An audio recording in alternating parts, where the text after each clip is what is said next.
Señores, estamos de regreso con nuestro programa Metro por Metro por este canal del Sol y Canal América, 1014 de Óptimo para la gente que nos ve en los Estados Unidos.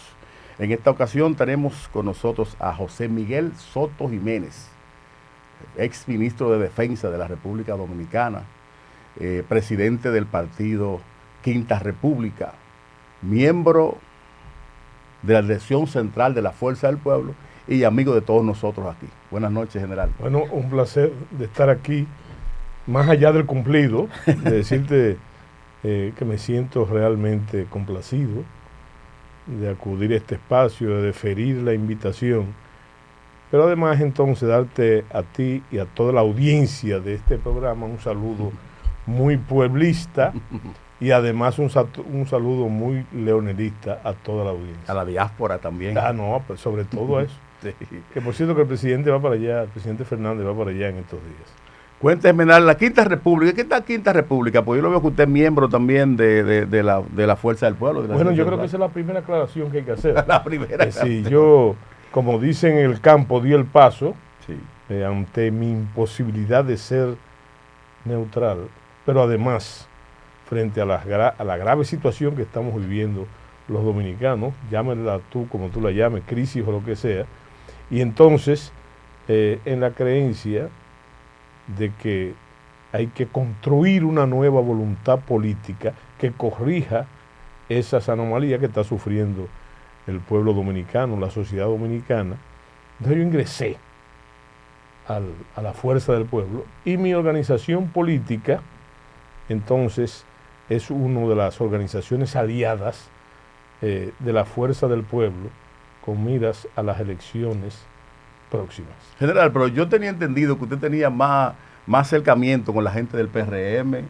Usted fue ministro de Defensa con Hipólito. Yo pensé, también, ¿cómo están esas también, relaciones con Hipólito? También eso hay que explicarlo muy bien. Mientras realmente yo fui muy amigo del doctor Peña Gómez, estando en servicio activo, y entonces, como todos saben, fui ministro, fui honrado con la posición de ministro, de Defensa, secretario de las Fuerzas Armadas, pero además también la deferencia de haber durado 4 años al frente de la misma, que eso habla muy bien de la posición del presidente Mejía, pero además habla también de mi trayectoria en el trabajo y mi lealtad. O sea, eso fue ganado. No solamente ganado, no, eso fue una deferencia del presidente.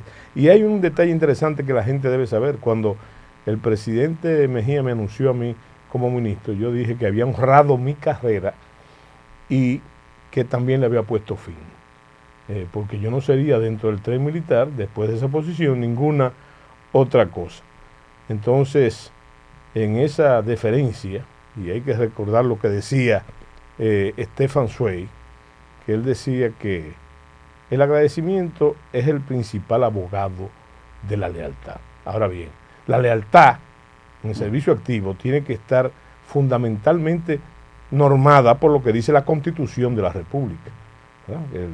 Inclusive en su inciso, en el artículo 55, en uno de sus incisos dice que no solamente que el presidente de la República, el hombre que ha sido elegido por el pueblo, es el encargado de todo lo concerniente a las Fuerzas Armadas. Entonces, yo pienso que esa deferencia me lleva, una vez pasada esa condición, y yo pasado en el retiro, me lleva necesariamente a mantener la amistad con el presidente Mejía, por lo menos de mi parte. Pero también, ante todo, reclamar que la única organización en la que yo he pertenecido, después que salí de la Fuerza Armada, fue a mi organización política. Yo nunca me... ¿Usted fundó su partido? Bueno, sí, una fuerza, vamos a llamarle un movimiento, una fuerza política que primero fue fundación y lo sigue siendo la fundación, para dar paso a la organización política. Entonces, en ese sentido, mi paso ahora es el primer partido. Hay que tomar en cuenta también que yo, en una coyuntura, fui aliado del PRD. Fui aliado, fui una fuerza aliada. Y entonces, es la primera organización política, aparte de mi organización, en la que yo formo parte es en la fuerza del pueblo. Y si tú me preguntas, que esa pregunta viene por ahí zumbando segurito, ¿por qué? Lo primero es lo que te digo. Primero es... ¿Por qué Lionel? ¿Por qué Lionel? Y no Luis, que está en el poder, que tiene los nombramientos, precisamente los decretos. Porque está... porque esa visión, fíjate lo que tú dices, de los decretos, mi accionar político no tiene que ver nada con eso. Precisamente ya yo te dije que el asunto es construir y en eso estoy entregado totalmente, de construir una voluntad política que enfrente los graves problemas y le dé solución. Ahora, ¿por qué Leonel Fernández? Bueno, porque es claro que es un liderazgo, primero, experimentado, y en ambos sentidos, no solamente porque todo lo que hizo el presidente Fernández en sus 3 periodos de gobierno elegido por el pueblo. General, si ya Leonel fue presidente 3 veces, ¿qué usted cree que le falta a él por hacer? Es que no es una visión patrimonialista el asunto es, ¿tú sabes de boxeo? No. Bueno, el asunto es que tú sabes que los boxeadores están clasificados por su peso. Sí. Y a mi entender es un análisis ciudadano, no de guardia, sino ciudadano, ni politiquero. Él tiene las siguientes condiciones, es experimentado. Siempre cito una famosa frase de un pensador norteamericano que dice que el buen juicio viene de la experiencia y la experiencia del mal juicio. El asunto es poder integrar esa experiencia en el entendido que yo tengo y estoy convencido de que él podrá darle solución, enfrentar y darle solución a los... Él lo ha dicho. Recientemente, hace unos días, el presidente Fernández se le preguntó al respecto. Y él dijo precisamente que cuando él llegó por primera vez al poder, él no había sido ni diputado, ni alcalde, o sea... regidor. Ni regidor, bueno.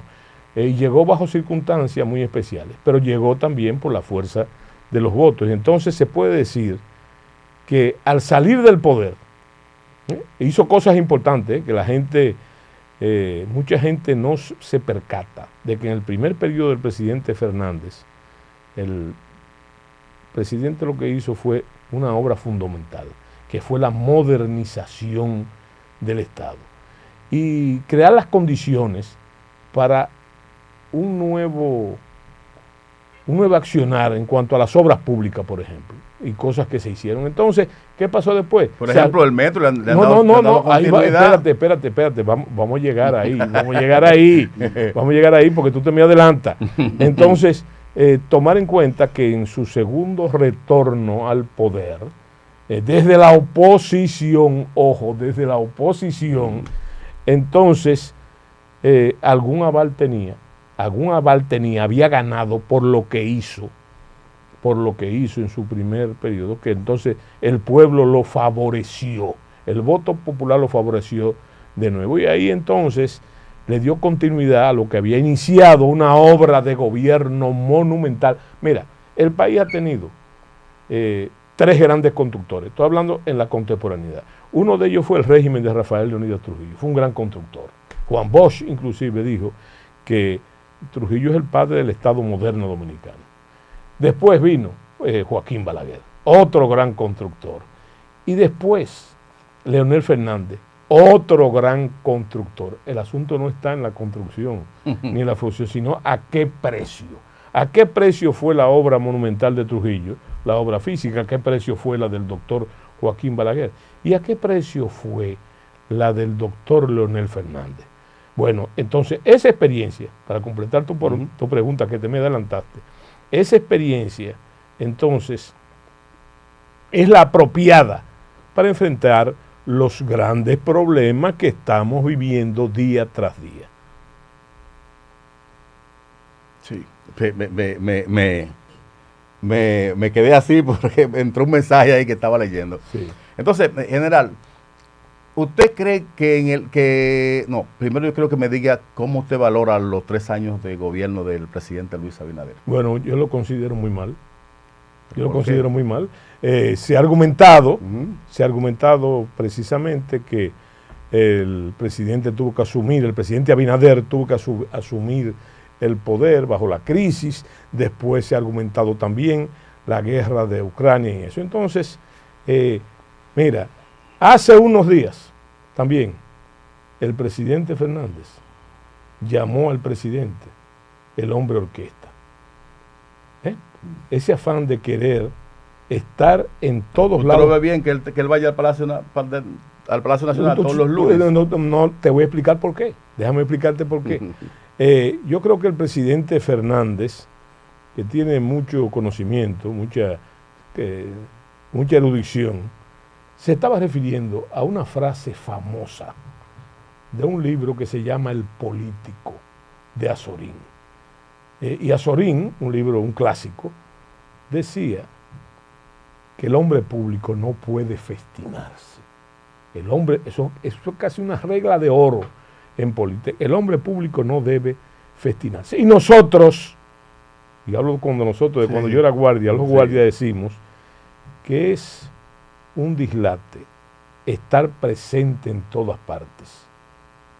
Porque estando en todas partes presente se está débil en todas partes. Entonces, también hay que tomar muy en cuenta que tú como comunicador haz una auditoría de los primeros Picassos, haz una auditoría de la cantidad de obras que se han ofrecido. Para que tú veas que el presidente entonces, eso es acudiendo a un viejo truco, yo le digo balagueriano, en cuanto a la reelección, el presidente Abinader necesitaría no un periodo más. No ha dicho que va. No, pero no un periodo más. Eso es otro truco balagueriano, que lo hemos visto muchas veces nosotros. ¿Cuántos años tienes tú? 57. 57. O sea que tú lo conoces ese truco hace mucho tiempo. Sí. Entonces, lo que hay que especificar es que él necesitaría no un periodo más para cumplir eso. Necesitaría 3 o 4 periodos, pero también necesitaría una cantidad de dinero enorme, que es el presupuesto para la construcción de esas obras. Aprobaron los diputados 100 millones hoy. Sí, claro. ¿De qué? 100 millones. De préstamo. De préstamos Más. Sí. Ya tú sabes, mira, hay un detalle interesante que la gente no sabe. Hace 4 o 5 años nosotros criticábamos alarmados, y tú también, de que por cada peso dominicano había que pagar 50 centavos o algo menos de 50 para la utilidad de la deuda. Pero ya va a estar por 75. Exacto. Imagínate tú lo que eso significa ahora naturalmente.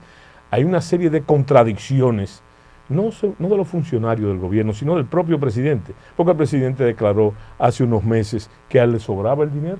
¿O tú no te acuerdas de eso? Lo dijo. Y entonces, ¿dónde está utilizándose el dinero? Yo no quisiera pensar que se está atesorando para los gastos de campaña, porque te voy a decir algo, el mismo gobierno ha dicho, tomando de la palabra al gobierno, ha dicho que no tocará en este proceso electoral ni con el pétalo de una rosa, esa no fue la palabra, no se tocará el erario público, es que será más celoso con el erario público, pero también dijo que se fiscalizará o se estará presente el narcotráfico como siempre, en la política dominicana. Exactamente. Entonces, a mí esas declaraciones acertadas, ¿verdad?, y precautorias, me llaman mucho la atención, porque a mí la sabiduría campesina me ha enseñado que, mi querido amigo, el que se excusa, se acusa. Y también dice el campesino dominicano, eso de ponerse adelante siempre ha sido un problema en la política dominicana. Bueno, general, vamos a hablar de Machete Carajo, que es el libro que usted acaba de servirnos aquí para todos. Sigo creyendo. ¿Qué crees? Sigo creyendo que tú practicaste boxeo. No. Porque fíjate, pusiste el plato de la política adelante, cosa de la que yo me alegro, porque te voy a decir una cosa. A pesar de el éxito premonitorio del libro en la salida, a mí no me deja de sentir un dejo de vergüenza.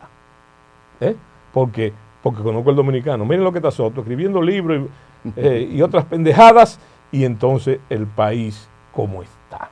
De todas maneras... Un permisito para ir a la pausa y retornamos. Seguimos. Sí. Vamos a la publicidad, señores, y retornamos de inmediato.